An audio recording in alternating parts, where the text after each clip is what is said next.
Desde que apareció en Francia en 1350, su origen ha sido uno de los enigmas científicos y religiosos predilectos de creyentes y detractores. Aunque la Iglesia nunca ha declarado que la sábana santa sea el verdadero sudario de Jesucristo y, por lo tanto, la reliquia más valiosa del mundo, el Papa Francisco rezó ante ella durante su visita a la Catedral de San Juan Bautista de Turín en el año 2015. Atrae hacia el rostro y el cuerpo martirizado supuestamente de Jesús al mismo tiempo decenas de medios de comunicación de todo el mundo y decenas de miles de peregrinos cada año. Su descubridor nunca aclaró cómo se había hecho con ella, y su origen es uno de los misterios más enigmáticos de hoy día. La sábana santa es posiblemente la reliquia más estudiada de la historia y, sin embargo, sigue sin haber consenso al respecto.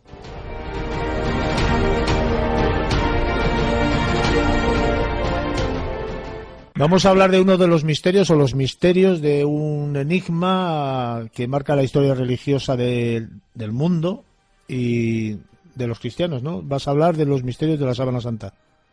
Sí, de los grandes misterios de la sábana santa. La sábana santa en sí, que en sí misma es un misterio, ¿no? Uh-huh.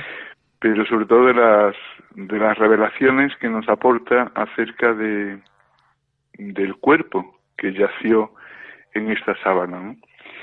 Esto es lo que resulta realmente inquietante y es un misterio, ¿no? Bueno, yo te digo que me acerqué a este fenómeno porque a raíz de unas investigaciones científicas que se hicieron en 1988, hubo un autor, J.J. Benítez, que publicó un libro llamado El Enviado. Yo lo leí, sería pues por allá por el año 94-95. Y bueno, pues es una historia novelada donde en una parte te va contando la pasión de Jesucristo, pero no siguiendo el Evangelio, sino siguiendo los hallazgos de los descubrimientos científicos que se hacen a raíz del estudio de la sábana santa. Esta historia novelada, donde se va aplicando esos hallazgos al relato de la pasión y crucifixión y muerte de Jesús, a mí me impactó profundamente, ¿no? Y a partir de ahí, pues sí he seguido un poco la historia, ¿no?, de la sábana santa, que en sí misma es un misterio. Te digo, a mí me encanta. Si te parece, yo no sé si nuestros oyentes estarán al corriente. Imagino que sí, ¿no? Que la sábana santa, también conocida como el sínode, se encuentra en una capilla de Turín, en la capilla de la sábana santa, que fue trasladada allí durante el reinado de Carlos Manuel I de Saboya, que la sábana santa perteneció a la familia Saboya hasta que fue cedida en 1983 al Papa, a la Iglesia Católica, y que, bueno, pues está ahí, ¿no? Y que ha tenido muchísimos problemas, ¿no? Y aparece realmente cuando aparece la sábana santa. Y si tenemos constancia de la autenticidad de que esta es la sábana que envolvió el cuerpo de Jesucristo. Y te digo que ahí hay una larga leyenda, ¿no? La primera constancia fehaciente de la existencia de la sábana santa data del siglo X, del 944, que es trasladada a la sábana santa a Constantinopla, y con motivo de esto se le hace una gran recepción, y el asediano de Santa Sofía, de la Basílica de Santa Sofía, que era Gregorio Refrendario, pronunció un sermón laudatorio, ¿no?, dando gracias a Dios, ¿no?, por la llegada de la sábana. Entonces, ahí ya tenemos la constancia fehaciente, ¿no? Y sabemos que permanece en Constantinopla, por referencias, por ejemplo, de algunos cruzados que la mencionan, como por ejemplo Robert de Clary en el año 1203. Pero desaparece de Constantinopla. En el año 1205 hay un asalto a la ciudad, y hay una queja de otro cruzado, que es Teodoro Ángeles, ¿no?, protestando, y esto fíjate que es un dato muy curioso, yo me quedo con esto, ¿no? Protestando ante el Papa Inocencio III, del asalto a la ciudad por parte de tropas pontificales o papales o cristianas, ¿no? En este caso, él habla de gente de Florencia, florentinos, ¿no? y franceses, ¿no? Y fíjate que es muy curioso, porque los acusa, a los venecianos y florentinos los acusa de haberse llevado el oro, la plata y las joyas, mientras que los franceses se llevaron las reliquias.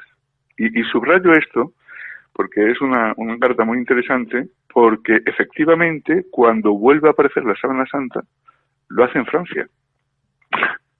Y lo hace en Francia 2 siglos más tarde. ¿Qué ocurrió en este intervalo? Pues no lo sabemos, ¿no? La carta de Teodoro de Ángelos, la sitúa en Atenas en aquella época. Y algunas teorías dicen que fue protegida no por los cruzados, sino por los templarios, ¿no? Y que efectivamente los templarios nos consta que cuando cae el temple y son citados y son juzgados en París, el tesoro, o que quedaba el tesoro del temple, es llevado a París, ¿no?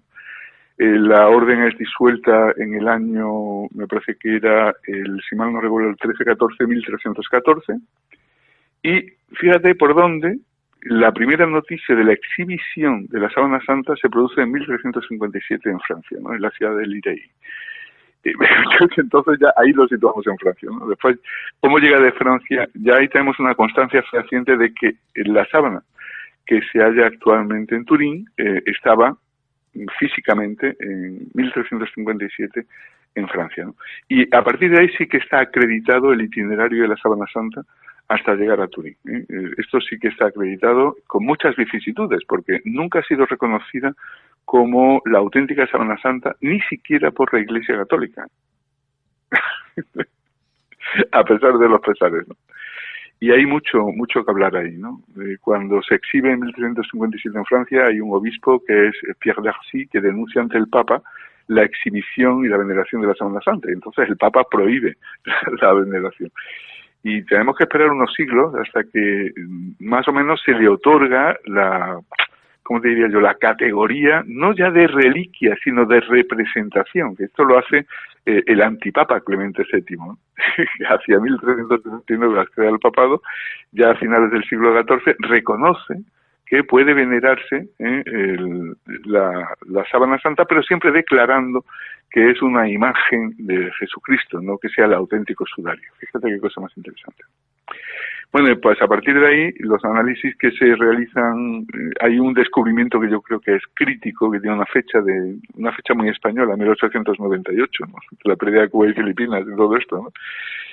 En que, bueno, se permite fotografiar la sábana santa, y hay un fotógrafo aficionado que es Secondo Pía, que saca una foto y se da cuenta de que lo que está observando en el negativo de la foto es el positivo de la figura. Es decir, que la representación, imagen que hay en la sábana santa es un negativo.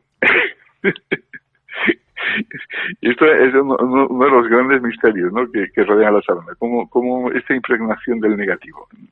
No lo sabemos. Pero si te parece vamos a describir, porque la historia es muy apasionante, tiene mucho, ¿cómo te diría yo?, mucho que discutir, y se discute mucho, ¿no? Y hay detractores, hay defensores de la autenticidad de la sábana santa en base a este proceso y este viaje. Pero vámonos a lo que realmente representa, o la representación que existe en la sábana santa. Ahí lo que tenemos es la representación, la imagen de un hombre, de un varón. El lienzo mide 436 centímetros de largo por 110 de ancho, es decir que pensemos que son 4,36 metros. El cuerpo se deposita sobre una parte del lienzo y después, como si fuera un libro, la segunda parte del lienzo se vuelca sobre el difunto. Con lo cual se quedaría, digamos, como las tapas de un libro cerrando en la hoja lo que sería el cadáver. Es muy interesante el material de que está hecha la sábana santa, porque está hecha de lino, pero el lino tejido de una forma muy peculiar, que es en forma de espina de pez, una técnica que se llama orillo, y que era propia de Palestina en el siglo I. De hecho, se constata en excavaciones, en algunas tumbas halladas del siglo I, en el Palacio de Verano de Herodes, en Masada, que este tejido, efectivamente, en esta época es el que se utiliza, ¿no? Otra cosa muy interesante es, cómo encontramos a un crucificado envuelto en lino, porque esto no es frecuente. Los crucificados, sabes tú que eran personas condenadas, criminales, y normalmente lo que se hacía era, los romanos, la costumbre romana, era mantener el cuerpo como exhibición de, digamos, de castigo o de prevención, ¿no? Ejemplarizante, para que los demás escarmentaran, ¿no?, en el tormento. Sin embargo, normalmente cuando eran desclavados o bajados, ¿no?, eran arrojados a fosas comunes, no tenían un enterramiento así propio. Nos dice el Evangelio que los discípulos de Jesús reclaman el cuerpo de Jesús y que Poncio Pilato se lo concede, ¿no?, y le concede el privilegio de poder enterrar a Jesús. Pues aquí tenemos algo extraordinario, ¿no?, el que un crucificado sea envuelto en lino y ungido, como ya veremos más adelante, por los restos que se han hallado en la propia Sábana Santa, ¿no? Pues esto ya por sí es algo extraordinario. Vamos a ir sumando datos, ¿no? Porque fíjate que esto que hemos explicado del tejido de lino en forma de espina de pez, orillo, que es propio del siglo I, contradice completamente la posibilidad de datación por carbono 14 que se hizo en 1988 y que situaba la edad de la sábana en torno al siglo XIII. Pues en el siglo XIII, en la Edad Media, no se utilizaba el lino en el enterramiento y mucho menos se conocía esta forma de tejido del siglo I. Luego ahí ya empiezan las contradicciones y empiezan las dudas. Bueno, la representación que tenemos ahí es de un varón que medía 1,78, que tenía entre 30 y 40 años y que pesaba 79 kilos de peso. Es decir, que coincide plenamente con la imagen que nos traslada el Evangelio. Fue flagelado en los dos costados y además por dos personas diferentes. Fíjate que hay una cosa muy interesante. Cuentan incluso el número de heridas del cadáver. 720 heridas. Le infligieron 120 latigazos y utilizaron para ello un flagelo de 6 cuerdas terminadas en un objeto punzante. De esto tomó muy buena nota. También por las marcas de sangre se constata que llevó un casco o una corona de espinas, porque las manchas de sangre chorrean por el cuello y por el cuero cabelludo, ¿no?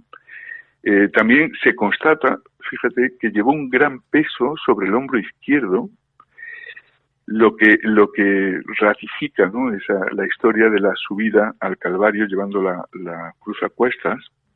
Y además se aprecian heridas en las rodillas, lo que ratificaría también las 3 caídas famosas del Evangelio, ¿no? Una de ellas que le ayuda a José de Arimatea, ¿no?, a levantar la cruz. Y además se aprecian, en contra de la iconografía clásica católica, ¿no?, se aprecian que los clavos, en lugar de estar atravesando las manos, están atravesando las muñecas. Lo cual parece que era práctica habitual, ¿no?, porque si tú clavas a alguien de las manos, no hay hueso que impida el desgarro de la piel. Es decir, que imagina 80 kilos colgados de las manos, rasgarían la piel y se desclavaría, acabaría desclavándose la mano. Pero si lo clavas en las muñecas, serían los huesos de la muñeca los que impedirían el que se desgarrara la piel y acabara desclavándose. Hemos de decir también que la técnica de crucifixión es un suplicio, es una tortura, en que el condenado muere entre tremendos dolores y estertores por asfixia. Esto poca gente quizá lo sepa, ¿no?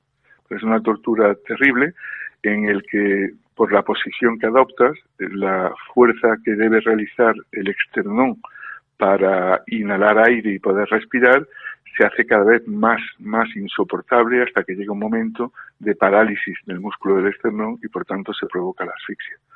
Con lo cual, la lanzada que se le da a Jesucristo en la cruz, no es un acto de crueldad, como yo había entendido desde mi infancia, ¿no?, sino que es todo lo contrario, es un acto de piedad para acelerar la muerte, ¿no?, para impedir que siga el sufrimiento.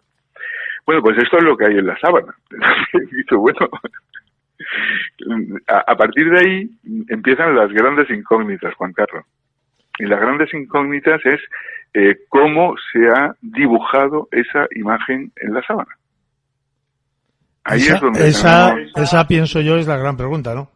Esa es la gran pregunta, porque lo que sí nos dicen los estudios que se han realizado, por ejemplo, es que la imagen no se ha reproducido por contornos definidos, es decir, no está dibujada. Tampoco se encuentra ningún rastro de pintura en la sábana. Con lo cual, si no ha sido dibujada, ¿qué ha impregnado esa imagen en la sábana? Lo más parecido en técnica pictórica que se puede aproximar es la técnica que utilizaba Leonardo da Vinci, que se llama el esfumato, ¿no? De hecho, algunos estudiosos es la transición de formas sin definir contornos. Esto es lo que hace Leonardo da Vinci. Pero claro, Leonardo da Vinci es un siglo posterior a la datación más optimista, ¿no? de los estudios científicos realizados. Con lo cual, y aparte, si no existe rastro de pintura ni de pincelada, debemos descartar que esto esté dibujado, ¿no? ¿Qué puede haber dibujado esto? Bueno, pues los estudios científicos que más se han aproximado a esta pigmentación amarillenta, fíjense una cosa muy curiosa, ¿no? La imagen se produce por una pigmentación amarillenta que solo afecta a la superficie del tejido, no lo atraviesa. Es como cuando hacemos una tostada, ¿no? que solo se tuesta la parte que está expuesta al calor, ¿no? Pero la otra parte, si no la expuesta al calor, no se tuesta, ¿no? Pues igual, ¿no? Solo la superficie de la sábana. A diferencia de las manchas de sangre que sí existen en la sábana, que esas sí atraviesan el tejido completo. Fíjate qué cosa más curiosa, ¿no? Y además, otro dato más curioso, la impregnación de la imagen es más intensa en el rostro que en el resto del cuerpo. Vamos sumando detalles, ¿no? Bueno, pues ni que decir tiene pues que muchos han intentado reproducir una técnica de imagen que se aproxime a lo que aparece en la Sábana Santa. Y quizá lo más aproximado ha sido, bueno, pues el dibujo a través de un láser con radiación ultravioleta. Pero claro, no cabe pensar que en el siglo XIII, XIV hubiera posibilidad de usar un láser de radiación ultravioleta, ¿no? Esto es absolutamente impensable, ¿no? Por lo menos a nivel terrenal. No, a nivel terrenal, pero aparte, independientemente de esto, ¿no? Tú puedes producir un punto con esa pigmentación amarillenta que aparece en la Sábana Santa, pero elaborar una figura, y además, y esto es muy interesante, tridimensional, no existe todavía a día de hoy, una técnica que pueda reproducirla. Luego, en sí misma, ya la propia imagen es un misterio que no podemos resolver, ¿no? Claro, a esto vamos a sumar, bueno, antes de dar la campanada final, Juan Carlos, que quiero dar la campanada final. ¿Qué más observamos? Observamos que el cuerpo, por ejemplo, tiene restos de mirra y aloe, que eran los ungüentos, ¿no?, que utilizaban para enterrar a los muertos en Oriente Medio. Pero además una cosa muy, muy, muy interesante, y es que descubren polen de 58 plantas en la sábana. 58 plantas, de las cuales 38 de ellas no son europeas y 17 de ellas son específicas de Jerusalén. ¿Cómo se puede falsificar esto? Es muy difícil, seguro. Eso, bueno, yo no es que sea muy difícil, sino que además estaríamos otorgándole la razón, o al menos un alto grado de verosimilitud, a la historia del periplo, del itinerario que la tradición otorga a la Sábana Santa, ¿no? De cómo, en principio, pues es trasladada a instancia de un rey, que es el rey Abdaro de Armenia, en el siglo I, de ahí es trasladada a Constantinopla, pues ahí tenemos Jerusalén, Armenia, Constantinopla, Francia, Italia, y a través de todo esto podemos, digamos, rastrear por el polen los sitios donde ha estado. Es que es algo increíble, ¿no? Y hay quien lo ha hecho. También sabemos que, por ejemplo, la sangre del difunto era AB positivo y que presenta, y esto no se puede tampoco falsificar ni puede ser obra de un pintor. Se han detectado en estas manchas de sangre altas dosis de bilirrubina, que la segrega el cuerpo en estados de límite, ¿no?, de sufrimiento, lo que se corresponde con una persona que ha sido torturada, ¿no? Es decir, no se ha podido reproducir la técnica, ni muchísimo menos podemos explicar cómo se ha realizado. Pero bueno, te dejo la traca para el final, ¿no? Bueno, la única explicación plausible es que hubiera una irradiación de energía desde el propio cuerpo hacia el exterior. ¿De qué tipo? No lo sabemos, en absoluto. Pero hay otra cosa aún más, yo no sé si decirte grave, preocupante, misteriosa. Perdóname, José Carlos, y radiación que tú dices es lo que daría sentido o explicación a la impregnación de la sábana, ¿no?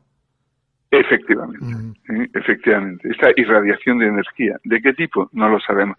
Pero cuidado, porque ya en otros programas tú y yo hemos hablado de que no solo somos materia, sino también energía. Y no hace mucho, además. Y no hace mucho, correcto. Entonces, estamos dentro de lo que ahora nos están mostrando determinados estudios científicos y la física cuántica, y que, bueno, no somos solo materia, sino también energía. Aquí podríamos también mencionar, perdóname que te interrumpa, que no tiene nada que ver con el tema que estás hablando, la combustión espontánea humana. Sí, pero ahí produciría una quemazón por calor, que no tiene nada que ver con lo que estamos observando. Sí, pero esta combustión humana se produce a través de un aumento de temperatura bestial del cuerpo que no se sabe de dónde proviene, por lo tanto energía también, que es donde yo quería llegar. Ah, vale, ya, entiendo.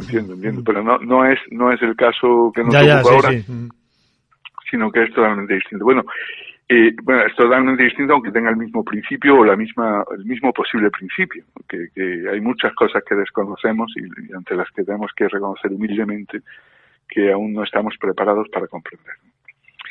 Bueno, la traca final, en definitiva, era que solo se puede producir a través de una irradiación de energía, que ahí casaríamos con esa gran luz, ¿no?, que se habla de la resurrección.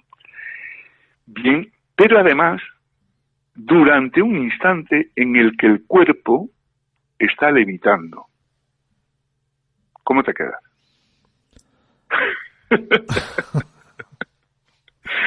Claro, y dice, bueno, ¿y esto quién estaba allí para afirmarlo?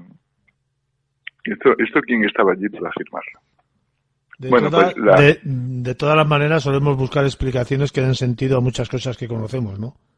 Ajá. Bueno, yo te digo, la explicación que se da para esta afirmación tan rotunda es bastante sencilla y que se basa en la física newtoniana, o la física tradicional. Me explico, cuando morimos, el corazón deja de latir, la sangre deja de circular. Esto es así, ¿no? Cuando tú depositas un cuerpo inerte, igual que si coges un globo lleno de agua, ¿no?, y lo pones en una superficie plana, ¿qué ocurre? Que el peso del cuerpo produce un aplastamiento en la base. Exactamente igual ocurre en el cuerpo, ¿no? Si tú depositas un cuerpo inerte sobre una superficie dura, como puede ser una losa de mármol, se produce un aplastamiento por el peso. Con lo cual, digamos que el contorno de la parte que está en contacto con la zona dura se achata, se aplana y se ensancha, ¿no? Pues esto es justamente lo que no ocurre en el cuerpo que aparece representado en la sábana. No hay aplastamiento, es decir, eso justificaría que estuviera levitando, ¿no? Correcto. La única explicación física plausible para eso es que el cuerpo no estuviera apoyado y estuviera levitando en el momento en que se produce la irradiación de energía. Bueno, la datación que se nos ha dado del siglo XIII por parte de las tres universidades o escuelas que la han investigado, una Politécnica de Zúrich, la Universidad de Oxford y una Universidad de Arizona, han sido muy discutidas. Han sido discutidas por Raymond Rogers porque él habla de que entre los restos, primero que hubo muy poco tejido de prueba y segundo que entre los restos aparecían fibras de algodón que no son originarias de la tela, no son propias de la tela original, que ya hemos dicho que es de lino, y él lo atribuye pues a que hubo un incendio que afectó a la sábana, me parece que fue en 1532, y parte de la sábana fue reparada por las monjas clarisas, ¿no? Entonces, bueno, pues en esa reparación puede encontrarse la justificación de que, bueno, no lo sé, esto ya queda dentro de... Lo que sí veo, vamos, dentro de las hipótesis, porque esto es fabuloso, ¿no? Aquí está para escribir libros y libros, ¿no? Estamos hablando de leyendas maravillosas. Quien sí sacó muy buen partido de todo lo que estamos hablando fue Mel Gibson en la película de La Pasión. Muy buena. Que ahí él se basó precisamente en los descubrimientos de la Sábana Santa para elaborar una pasión ajustada a lo que estamos hablando. Pero hasta detalles nimios que son propios de la anatomía forense, como que en una de las caídas de Jesucristo, uno de los soldados romanos, para obligarlo a levantarse, lo agarra de la barba y le tira hacia arriba, arrancándole un mechón de la barba, ¿no? Y esto aparece en la película de Mel Gibson, ¿no? Qué cosa maravilla. También aparecen los látigos estos de 6 colas con las puntas metálicas, que es una de las escenas más terribles de la película, ¿no? Que tú sabes que además, rodando la película, le pusieron una tabla al actor, a Jim Caviezel, la espalda, y en algunas se escapó algún flagelo y lo hirió en la espalda. Sí. Bueno, fue una cosa increíble, ¿no? Y fue además muy protestada la película por la comunidad judía, porque se le acusa. A mí, como película, claro, es claro que es casi salvaje, pero a mí la película está muy bien hecha. Claro, la película está fantástica, vamos, es una gran película. Pero bueno. El que no la haya visto que la vea, y el que tenga sensibilidad, pues que la vea con cierto reparo. Sí, porque muchas veces vemos la imaginería de Semana Santa, vemos los pasos, nos quedamos en la representación artística y estamos tan acostumbrados a la religión cristiana, al catolicismo, que vemos a una persona en la cruz y no somos conscientes de lo que estamos viendo. Estamos viendo una persona en un potro de tortura, en definitiva, ¿no? Que está en un momento agónico. Después sublimar la muerte, porque es la promesa de la resurrección y la vida eterna, y la entrega del Cordero por amor. Y todo esto, pues es algo que se racionaliza, ¿no? Uh-huh. Pero es muy duro, muy duro. Ahí hay una novela de Pears Book, se llama Bambú, donde un coreano está siendo catequizado porque quiere casarse con una cristiana y le dice el coreano al sacerdote jesuita con quien da catequesis, ¿no? Dice, no entiendo que adoréis a un Dios tan cruel, ¿no? Tengáis una religión tan cruel, ¿no? Y dice, ¿cruel? ¿Cruel por qué? Dice, ¿cómo? Vamos a ver. Tú piensas ahora en el budismo y ves a una persona sonriente con la barriga llena, feliz, ¿verdad? Y piensas ahora de pronto, desde la perspectiva oriental, en un crucifijo, en un señor que está en un potro de tortura, crucificado y en posición agónica, ¿y cómo entiendes eso? Uh-huh. Eso lo entendió muy bien Antonio Machado en su poema de la Saeta, ¿no? Cuando dice, no quiero al Jesús del madero, sino al que anduvo en la mar, ¿no? La adoración a la resurrección, que es la promesa no la evidencia de la vida eterna, ¿no? Y ahí está muy bien, ¿no? Pero bueno, esto da para mucho. Bueno, pues ya yo doy por hecho que José Carlos Aranda Aguilar cree en la Sábana Santa, ¿no? Yo sí creo en la Sábana Santa porque hay demasiadas evidencias que no tienen otra explicación plausible. Como cosas tan sencillas, ¿no? Como la forma de tejer el lino.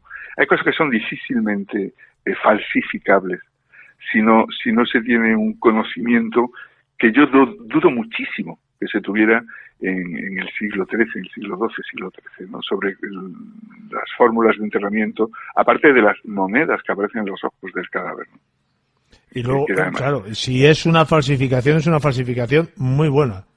Muy buena, no, es que yo dudo que hubiera conocimientos en la época para poder reproducir esto. Ten en cuenta que la Edad Media es una época de oscurantismo, en la caída del Imperio Romano hay una recesión de todo lo que es el conocimiento y tenemos que esperar, tú fíjate, tenemos que esperar al Califato de Córdoba para que los libros griegos sean traducidos y penetren a través de Córdoba a la tradición cristiana de los reinos del norte.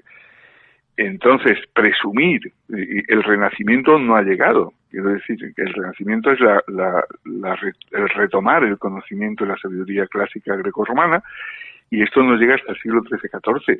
Presumir que hay en este momento conocimiento suficiente como para hacer esto, yo no lo veo posible, sencillamente. Es mucho también aventurar esa presunción, ¿no? José Carlos, ha sido un enorme placer, como siempre, tenerte en nuestro programa. Muy agradecido por habernos traído los misterios de la Sábana Santa, que yo por lo menos muchos de ellos los desconocía, quizás por la torpeza de no haber querido leer más sobre ello. Un fuerte abrazo y espero que la semana que viene traigas otro tema, cuando menos, tan interesante como el de hoy. Un fuerte abrazo a todos vosotros. Muchísimas gracias.